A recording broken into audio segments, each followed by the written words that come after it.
Watoto yo. Yeah. Watoto yo. Yeah. Watoto yo. Yeah. Good morning, children. Good morning, teacher.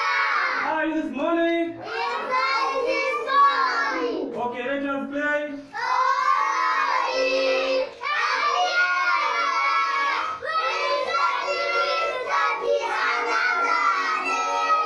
Okay, very good. A, B, C, D. E, F, G, H, I, J, K, L, M, N, O, P, Q, R, S, T, U, V, W, X, Y, Z. Okay, good. Uko salama eh? Watoto nao uko salama? Tunakumbuka tulivyosoma jana? Tunaendelea pale pale. A, B, C, D, E, F, G, H, I, J, K, L, M, N, O, P, Q, R, S, T, U, V, W, X, Y, Z. Hodi. Karibu jana. Asante sana.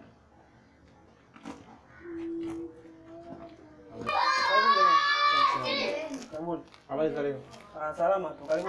Sisi watenda kazi kutoka halmashauri ya Chalinze. Tulikuwa tuna mambo mawili matatu ambayo tunahitaji kujua kutoka kuhusiana na shule yao. Okay, karibuni sana. Asante sana. Okay, shule yako inaitwaje? Shule yangu inaitwa Joy Day Care. Namna gani mpaka sasa? Inaenda miaka miwili. Okay, sawa. Shule yako imesajiliwa? Bado hiyo tupo kwenye hatua za usajili. Haijasajiliwa?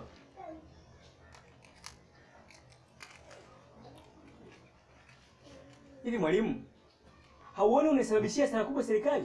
Hasa unapoendelea kuendesha shule pasipo usahihi.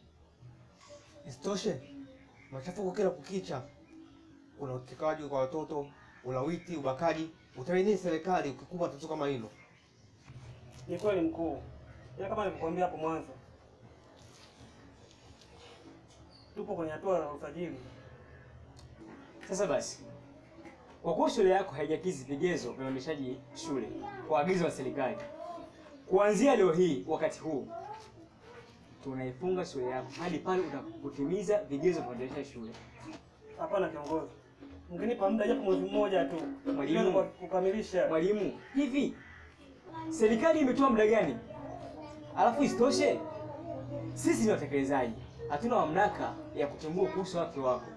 Kingine, harudia kwa ajili ya kesi hii mwalimu. Unatakiwa ni kutii na kufuata agizo na sio vinginevyo. Hapana kiongozi, msifikie huko jamani. Kuna watoto watu hapa wamekuja hata mwezi hawana. Wameshatoa ada zao zote. Nitapeleka wapi mimi? Na sina mahali pa kufundishia. Hakuna mjadala. Weka sahihi yako hapa. Weka sahihi yako hapa.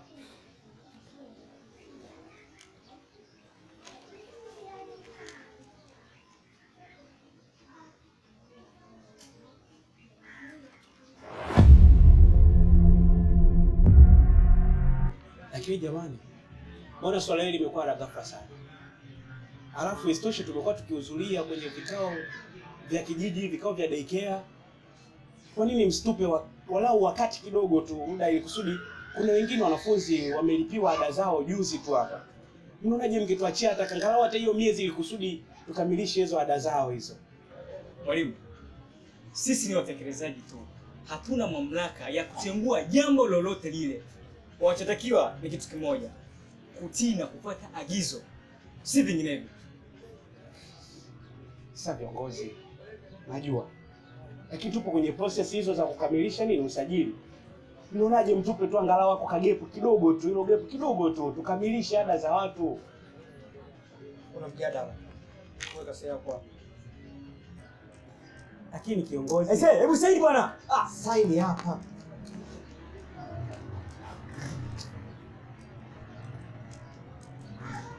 Saini hapa.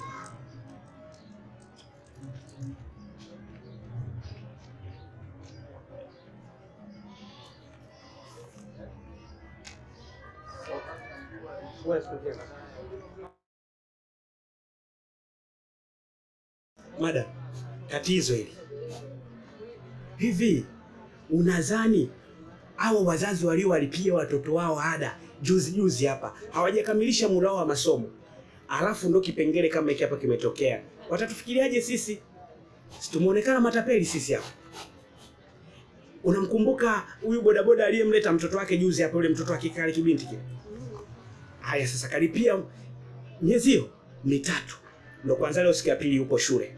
Alafu limetokea janga kama hili hapa hili.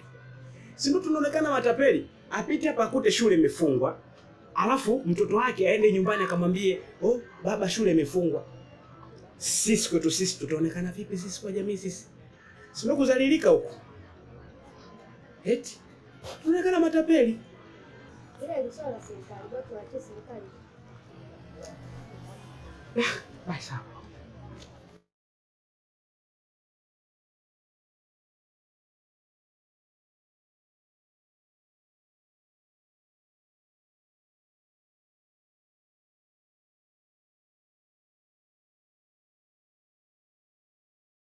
Kama vipi? Baba, jambo wajukuu zangu. Jambo. Haya, leo mmesoma nini shuleni? 1, 2, 3, 4, 5, 6. Najua kuhesabu. 7. Nanyi mshaanza uvivu. Lengo kesho msiende shule. Haya, nendeni mkabadilishe nguo niwatengee chai.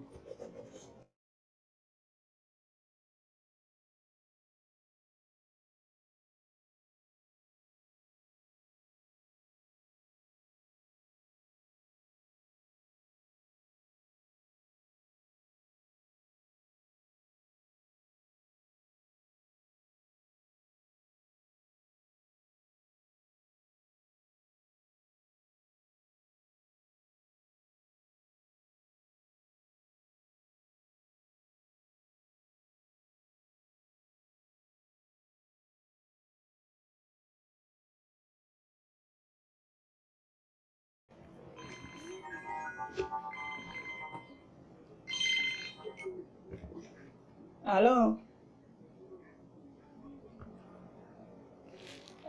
Halo. Habari nzuri, habari za huko mama Migoko? Nini tena shoga yangu?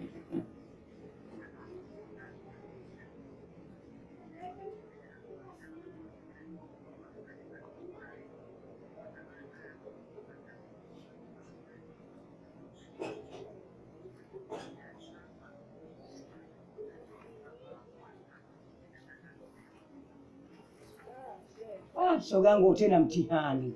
Maanake hata mimi wametoka kuniambia sasa hivi. Mimi nilifikiri utani.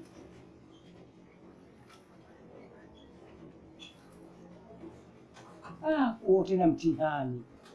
Maana hata mimi hapa nimevurugwa. Maana mimi hawa watoto bora wakienda kushindaga huko shuleni, lakini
Vipi madam? Uko mitani mshaanza? Tutaanzaje na shule zishafungiwa na serikali? Unajua madam, hata kama mpango na serikali, ila ni lazima kuna hila za watu ili kutukwamisha. Kwa sababu yani imekuwa ni ghafla. Na tumeshindwa kupata muda japo kidogo tu. Yaani hata mwezi mmoja tu kuweza kujiandaa ili kukamilisha hili jambo. Ila sio rahisi kama unavyozani. Mpango ni mpango wa serikali. Na serikali ndiyo yenye mamlaka ya kufunga au kufungua. Hata kama hivi serikali kweli kushindwa kumpa mtu hata mwezi mmoja tu. Ila sawa. Itabidi tupambane ili tujue jinsi gani ya kulisolve hili swala. Umenielewa? Naomba ushirikiano wenu.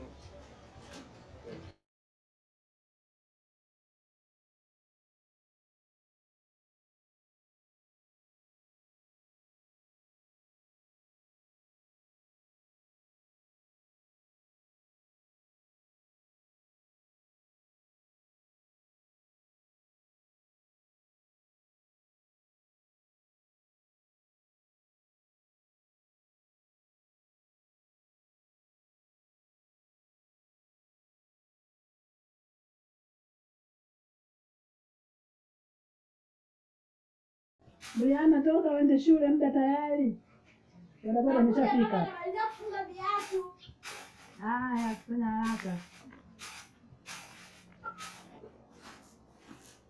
Mami naenda. Haya.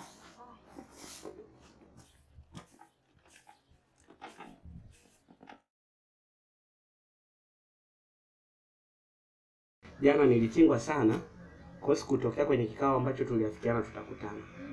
Sasa sijajua mlifikia wapi kwenye swala letu hili. Jana nilikutana na madam hapa.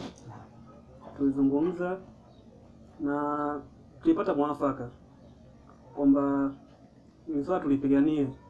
Tulipiganie ili tupate ufumbuzi nyeupe. Kwa sababu yani ile swala linaonekana ni la ghafla, yani ilitokea ghafla. Sawa, ingawa na ghafla lakini inabidi tusimamie kwenye msimamo wetu ule kauli yetu yatoka mwanzo, inabidi tusimamie kwenye ushindi. Mimi najua tukipambana na jitihada zetu zote tukasimamia kwenye neno ushindi. Karibu. Karibu mama. Karibu. Salama. Karibu. Shikamoo. Mama. Poleni sana kwa matatizo. Asante. Tunasikia wanafunzi wamerudi. Tukawa tunajisikia vibaya sana, kwa nasi vibaya kwenda kwa wanangu, nikawape pole. Poleni sana wanangu. Tunashukuru sana mama, karibu. Asante. Lakini mimi ndio kuwashauri, sababu haya matatizo yanatokea shuleni hapa. Kwa maana kwamba kama kuna baba mmoja pale Mkabeni, mngemfuatilia pale, na maana mngepata mwongozo fulani pale Mkabeni. Mwalimu. Anaitwa Aristotle. Aristotle. Kwa hiyo pale mngeenda kumfuatilia pale, hata mngepata mwafaka wote. Sio saa kukaa hivi. Hili jambo jema na kumshukuru Mungu. Maana unajua kwenye swala hili tangeli imetokea, tungepata wananchi wao wanajamii kama alivyo mama hivi, akaendelea kututia support na kututia nguvu kwenye ile swala letu, lingekuwa limeshaisha. Mama, asante sana kwa ushauri wako. Alafu kingine, tunamshukuru sana Mungu wewe kwa upande wetu. Maana yake umetuonyesha mwanga. Tunajua na yeye mwalimu akishirikiana na sisi, na yeye anajua uchungu wa watoto kukaa nyumbani sana, na uchungu wa kwa nini shule zinafunguliwa mtaani. Mimi naamini Mungu atatusaidia. Na pia mama, nikolewe hofu katika ile swala. Sio swala la mimi huyu baba wewe. Hapana. Ile swala ni la jamii nzima. Maana ni kitu ambacho kimeigusa jamii na ni swala ambalo tunataka tulipambanie kwa ushirikiano. Kwa hiyo tulipambanie kweli ili tujue suluhisho liko wapi, na mambo mengine yaendelee kama kawaida. Watu waendelee kusoma, waendelee kupata elimu yao. Kwa hiyo mimi nashukuru mamangu kwa ushirikiano, na napenda tu wengi wetu leo tuwe na ushirikiano kama huu. Tutafanikiwa. Sasa na mlikuwa na ushauri mwende tu mfanikisha na jambo lenu, basi ili tu mambo mengine yaendelee, zifunguliwe, watoto waende shule. Basi shukrani sana mama. Asante sana. tunashukuru mamangu, tunashukuru sana. Karibu sana. Jamani, karibu sana. Asante sana. Karibu sana. Asante. Kwanza kabisa pole na kazi. Asante sana. Maanake tumefika bila hata taarifa. Kweli. Ila kuna mama mmoja ametuelekeza tufike hapa. Unaona, kwa sababu tumekuja na maelekezo kutoka kwa mama. Kuna swala ambalo linatuzunguka sana ambalo tumeona kwamba wewe ndio utakuwa msaada wetu. Unaona? Tuna shida sana na wewe. Tunakuhitaji sana uungane kwenye kampani yetu ili kutusaidia kwenye situation ambayo imetukumba.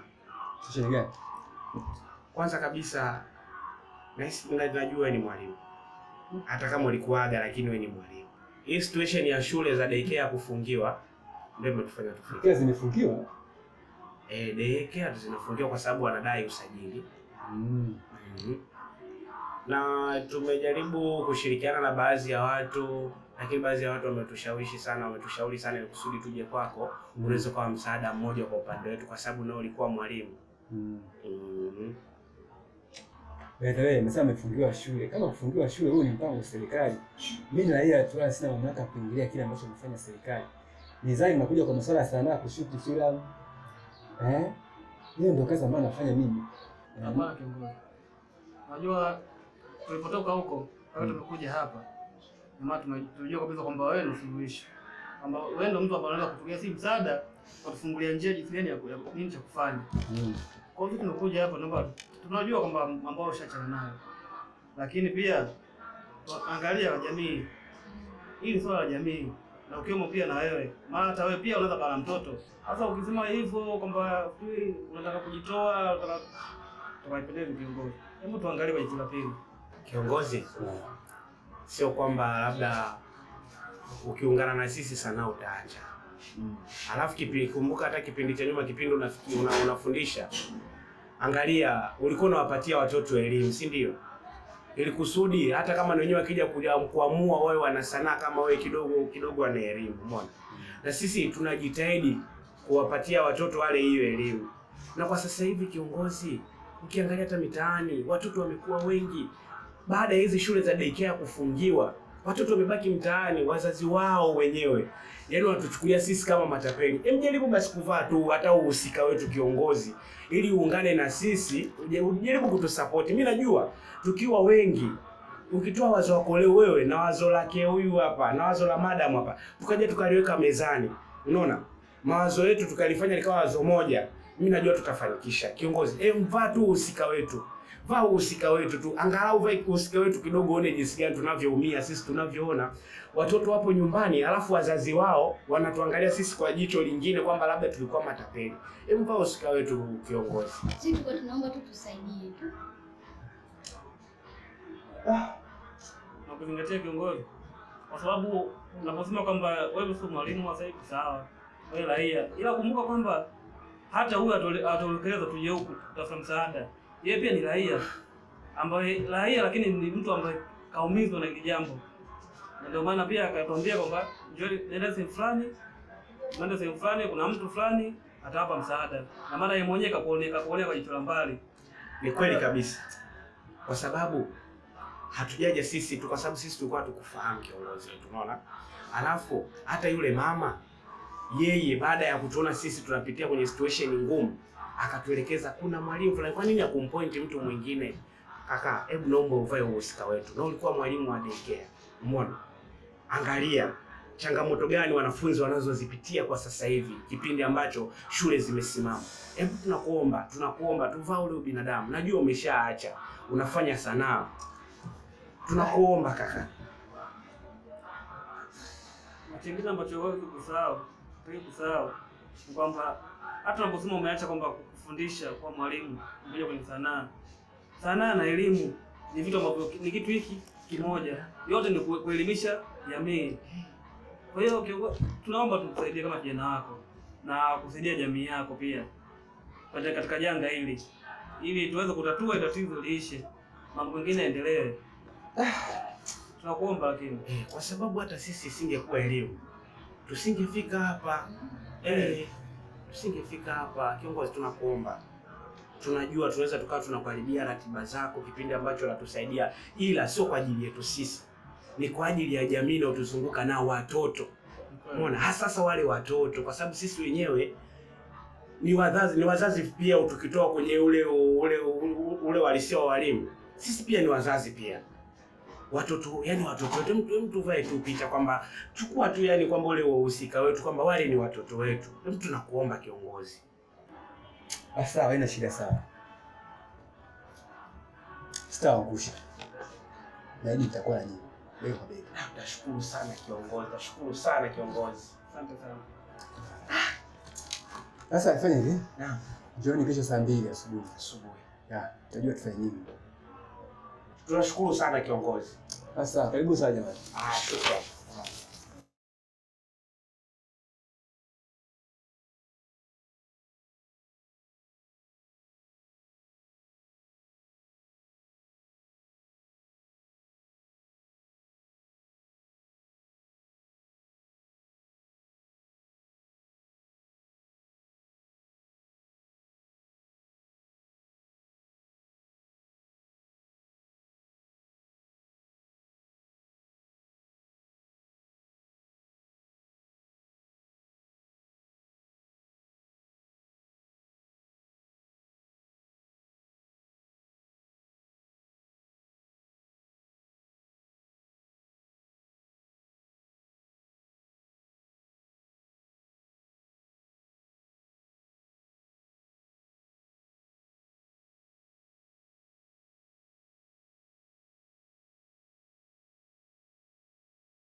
Ndiyo shoga yangu. Kuna upo kwa bora lako. Nipo karibu shoga. Mama harakati. Za siku. Salama sikia wewe. Safi utokapo. Uko bwana salama. Habari za kazi? Kama kawaida yangu. Kwa hiyo bado tu hujaacha mambo yako. Sasa naachaje? Kwa mfano, naachaje kuacha? Uache tena shoga yangu, mimi unaenda. Umri unaenda? Sasa umri unahusiana nini na mambo yangu? Jamani. Yaani Esther mimi eti niache kudanga. Nitamwachia nani? Kwa hiyo mpaka lini? Mtadanga hadi uzeeni. Na mpokuna mpogo kuolewa. Kwanza hapo ndo usiniambie kabisa zile swala kuolewa na waachie wenye ndoa zao. Mimi Esther, mwendo wa kudanga mwanzo mwisho. Yaani mpaka penalty. Yaani nadanga mpaka yani kwanza nafanyia simu. Kwanza simu ile inaita. Ngoja nifukie simu yangu. Halo? Uko Travel? Okay, nakuja.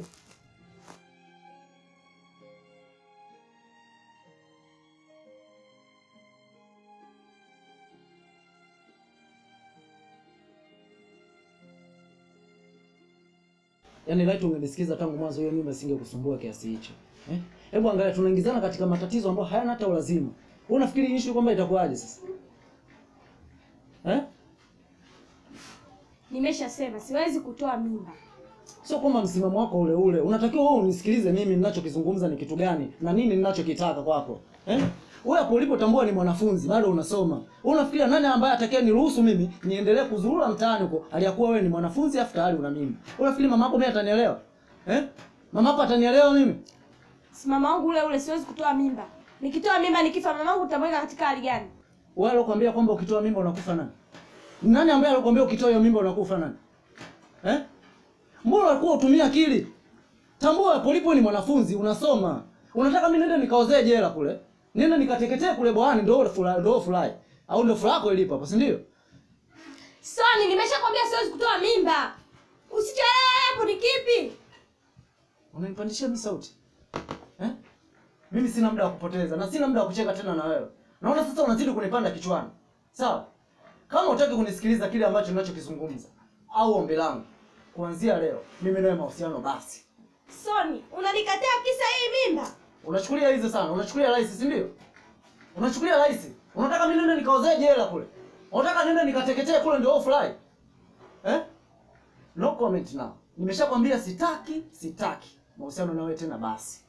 Naomba utoke. Anyway, yote sawa. Lakini nilikuwa naomba unipeleke nyumbani. Mimi nikupeleke nyumbani? Mimi nikupeleke nyumbani? Nipeleke nyumbani. Wewe kumbe unijui vizuri. Nisikize nikwambie. Huko nje kuna bodaboda hii. Simamisha, panda, akupeleke nyumbani. Mimi siwezi kutoa miguu yangu hapa nikupeleke wewe nyumbani. Hicho kitu sahau. Nimekwambia naomba utoke. Lakini tambua malipo ni hapa hapa duniani, tutaona. Nenda bwana. Amna sijui tena. Nilikuwa na mishemisha kidogo.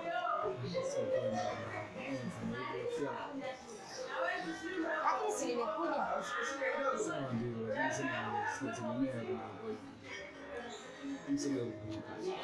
Hapo panatosha.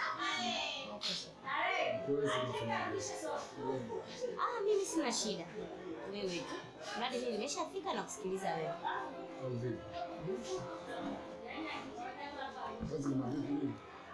Wenzetu hapo kuna road nimechukua hapo wenzetu. Uko vizuri? Yaani vizuri siwazi kabisa. Sasa tunaingia tena kule kwa na bila mashati. Amna siwazi yani siwazi. Unajua mimi sina. Maana mkae kuzingua. Ukishaingia kule mimi na nini sura ile uko na hela sisi fanyeje wacha nyumbani. Amna hiyo siwazi kabisa. Sio mdogo dogo nitakinukisha. Siwazi na mimi nimekuambia.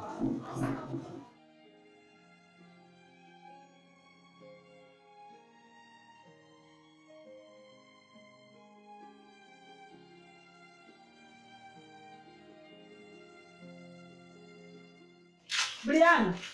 Wa Briana. Briana. Una nini?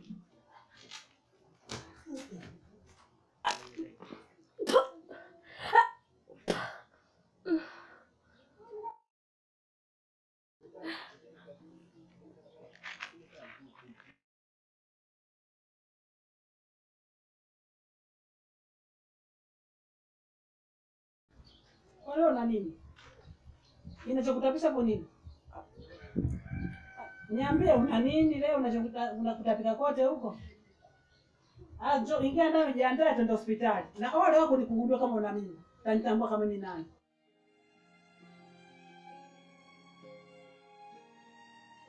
Wanangu. Hivi mnachukuliaje uchaguzi wa mwaka huu 2024-2025? Ana uchaguzi wa mwaka huu na kwa sio kabisa kwanza siuelewi. Sio uelewi.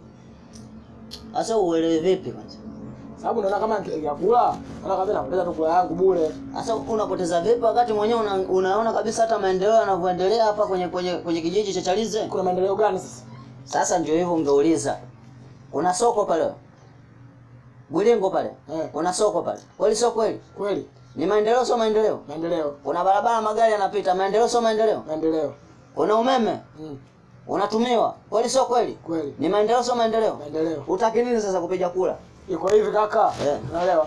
Maendeleo sio kwamba kuangalia kwamba kuna maendeleo gani cha mzee. Unaelewa? Maendeleo yanakuja kwamba pale vitu vinavyofanyika vionekane, lakini vitu vinavyofanyika vile inaona kwa nidhamu yao wenyewe, vitu vyao wenyewe.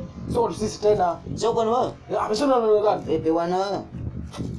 Sasa kama sio kwenu, wewe umeme unautumiaje sasa? Umeme sawa watu watumia, lakini kwa maendeleo wao wenyewe. Mimi sasa hivyo tuchukulie mfano. Una kodi. Nyumba ya kwangu unatoa kodi. Kaka unatoa kodi wewe nyumba yako mwenyewe? Sheria gani kutoa kodi wakati nyumba ya kwako? Sasa nisikilize vizuri. Unataka maendeleo au sio? Maendeleo yanakujaje bila kukusanya kodi kutoka kwako? Kwanza tulie. Tita.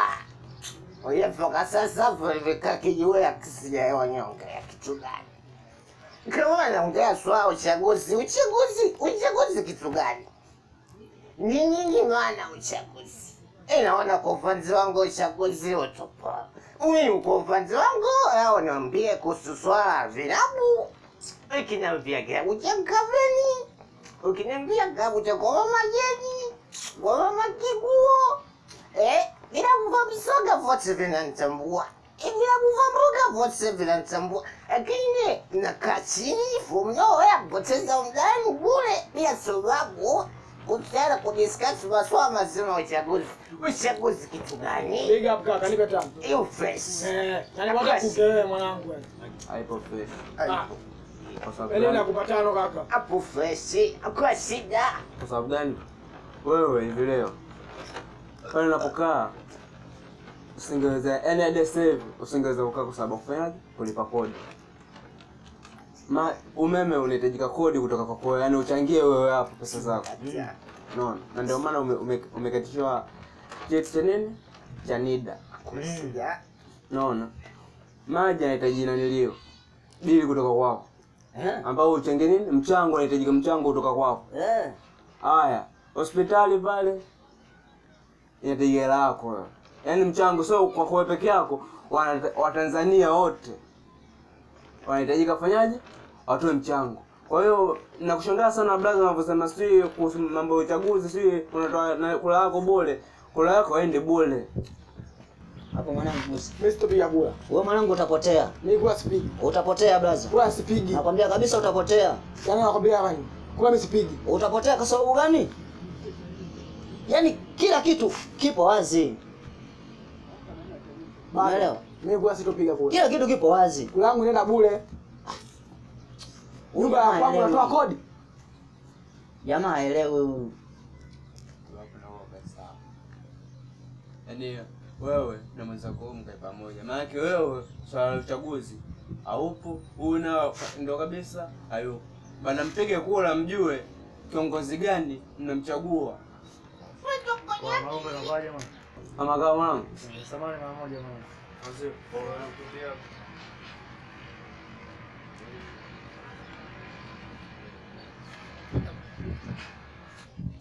Yaani mwanangu cheche mwanangu. Huwezi amini mwanangu. Yaani ishakuwa jao mama mpaka sasa hivi mwanangu sielewi mshikaji wangu. Yaani sielewi nifanyeje yani. watu kaniambia mtoto kaingia hospitali. Yaani hivi ninapokuambia tayari kashapelekwa hospitali. Yaani issue kubwa ipo kwa wazee wake. Wakishakuja kufahamu afu istoshe wameniamini kinyama yani. Afu inakuja kutokea issue kama ile mwanangu. Nakwambia kitu mwanangu. Yaani kama mtoto kaingia pale hospitali imekuwa chache au cheche tena. Kwa jigani nakupangilia. Wewe hapo sio usimwandafie fadhake wabe mkubwa wake jigani. Wewe ukumwandafia yule daktari kwa jigani. Daktari yule pale ndio kila kitu mchongo wote atafanya yeye kama yeye. Kwa jigani akimgundua kama yule pale mwanafunzi basi imeisha. Kwa jigani yule pale daktari anaweza kufanyaje? Akaingia utu moja kwa moja. Hapo ndio kama hivyo Segelea anafanyaje? Akunyemelea. Sema nini? Fanya vile ushauri wangu lokupa. Wewe cheza. Mimi familia yako nafanyaje? Zingatia. Unajua nini mwanangu Marungo? Mimi mwanangu kucheza challenge hii mwanangu hiyo kitu never. Ushaona? Wewe mwenyewe unaelewa mazingira yangu ya hapa. Unaelewa kabisa. Unafikiri familia ile inakuaje mwanangu? Afu leo eti niondoke tu mwanangu kila siku kwa ajili tu mwanangu hiyo issue. Lakini mtoto kaenda hospitali unajua. Cha kwanza kabisa muogope daktari. Sasa sikiliza nikwambie mwanangu. Sawa? Mimi nitajua nacheza nao vipi ili sawa. Sawa? Mimi najua nacheza nao vipi. Kwa familia yangu. Akili nini? Sasa nini? Bali tuongeze tu hivi. Sawa, mimi nitajua nalimaliza.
Jamani, nawashukuru sana tena sana kwa kuweza kuhudhuria kikao chetu. Sisi wamiliki wa shule binafsi ya English Medium, lengo letu ni kuhakikisha watoto wanafika mbali kielimu na kujua vyema lugha hii ya Kiingereza. Kwanza ukizingatia shule za mtaani hazilipi kodi, jambo linalopelekea kuongezea hasara kubwa sana serikali. Sasa basi nawapongeza kwa kufungia hizi shule. Na pia nachoshukuru kingine zaidi, naomba mzidi kuwapa majukumu makali ili washindwe kufungua hizi shule. Ziendelee kufungua hivyo hivyo. Kwa kuthibitisha hilo, mimi pamoja na timu yangu nimewaandalia pesa takriban milioni 10 kama asante kwa hiyo sana mlifanya jamani. Nawashukuru sana. Kwa pamoja tuunge cheers. Hapana, mimi sipo tayari kwa hilo swala, na sipo tayari kabisa kupokea hiyo pesa, kwa sababu Na laiti ningekuwepo kile kikao cha kwanza, nisingeweza kukubaliana na hilo jambo. Kulingana hivi, watoto wenye hali za chini, wazazi zao wenye hali ya chini, watasoma shule za aina ipi kulingana na uwezo wa kipesa. Kwa hivyo sasa mimi sipo tayari kuchukua hiyo pesa na sipo tayari kukubaliana na hilo swala. Anasemaje huyu? Yaani mtu mmoja anaharibu kikao chetu. Sasa nasema kuanzia muda huu fanya kazi ngumu sana au binti. Hadi kichukua sasa hivi. Nataka majibu baadaye, kuletea majibu yangu. Yaani mtu mmoja anaharibu kikao chetu. Hii iko sawa kabisa hii.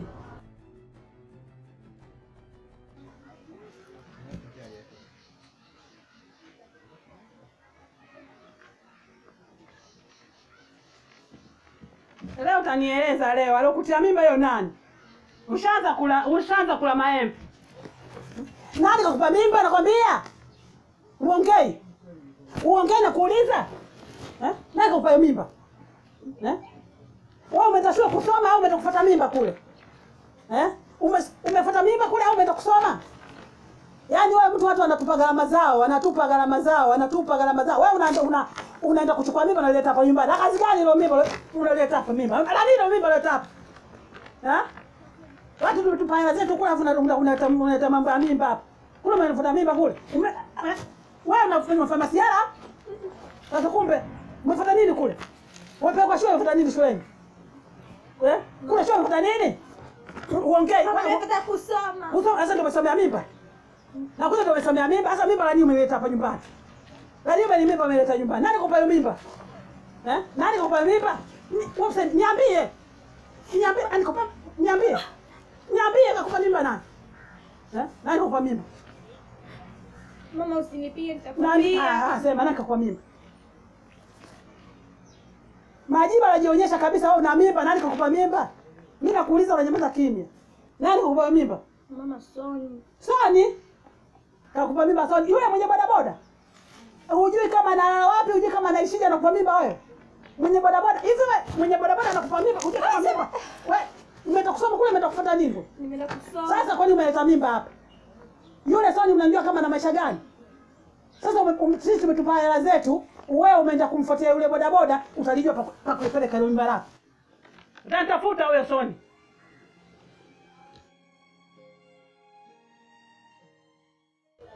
Mwanangu, wapi tena na hicho kinguo?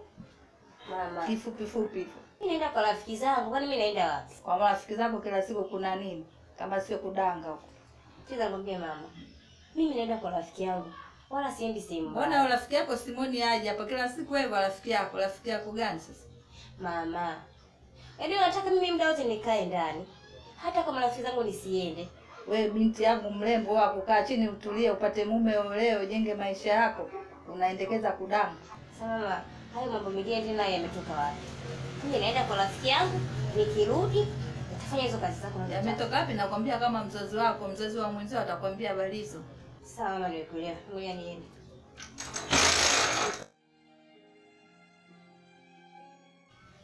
Yaani hapa nilipo naongea na huyu mwanangu. Sielewi hata. Hivi sasa hivi Majibu ametoka hapa ana mimba huyu bwana. Kwa hiyo kama mimba hii hivyo, yaani sielewi, nimevurugwa. Ndio maana sasa kila siku namwambia zingatia shule. Majibu amerudi hapo kwa daktari ana mimba. Yaani hapa nilipo nimevurugwa, sielewi kwamba hata babake nitamwambia vipi. Nitamwanzia wapi? Kwamba kuhusu kusema kwamba huyu mtoto ana mimba. Hivi karatasi lenyewe nalificha ila Majibu. Ana mimba wewe, yani hapa nilipo nimechanganyikiwa, sielewi. Ndio maana saa zote naongea na ubinti. Sasa umevurugwa kwa sababu gani? Sasa kwa sababu wewe mwenyewe ufuatii. Wewe unapokuwa madaftari yako unasoma hivyo kirudi shule.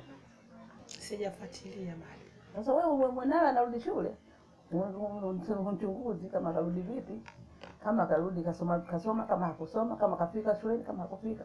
Kwanza naenda kutazama uzuri wa shuleni. Umeenda kwenye mahudhurio yake shule. Tatizo huyu mtoto ndio mwenyewe mzembe, kwa sababu yule anavyopelekwa shule, wewe zingatia elimu. Wewe unapelekwa shule kusoma, tunalipa gharama kwa sababu wewe usome. Zingatia shule. Sasa unaacha kuzingatia shule, unaenda kufuatilia mambo mengine, umebeba mimba umeleta hapa. Kwani kule umepelekwa shule wewe kwa bebe mimba? Kule ukasome. Sasa hapa ndio utavuna ulichopanda.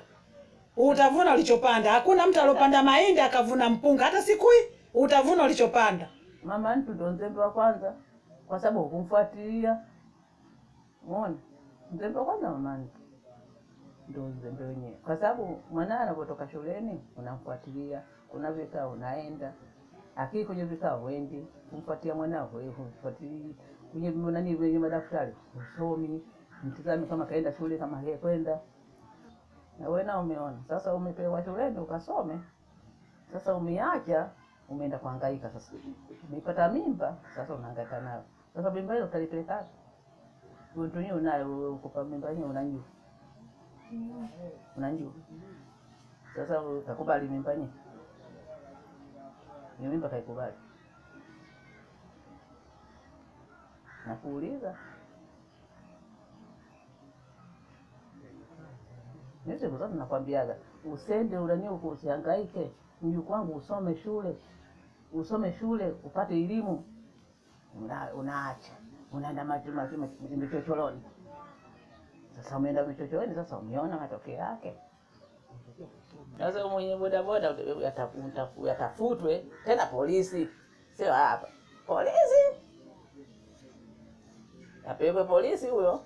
Usunajua kutia mimba. Sasa paka polisi afike huyo. Yayo yakabidhiwe mimba yake. Ya ile mimba hiyo paka itoke. Unaona hiyo? Hapo ndo atajua kama wamfanye vipi. Unasoma tena hapo. Maendeleo naye tena hapo. Hamna.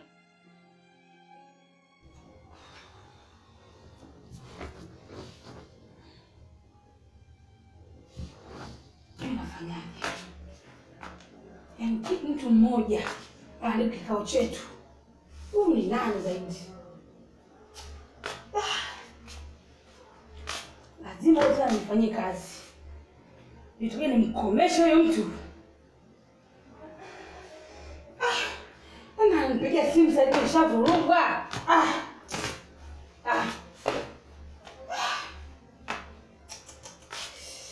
Nishuke na kinawaka moto. Leo nipokee simu.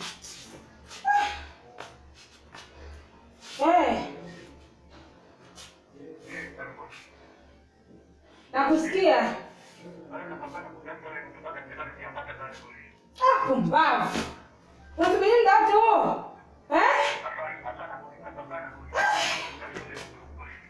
Nakwambia hivi nataka sasa niende chaka sasa hivi. Sasa tunasema kazi yangu. Unanielewa wewe? Nikafanya nini? Kile nimepanga kile sawa.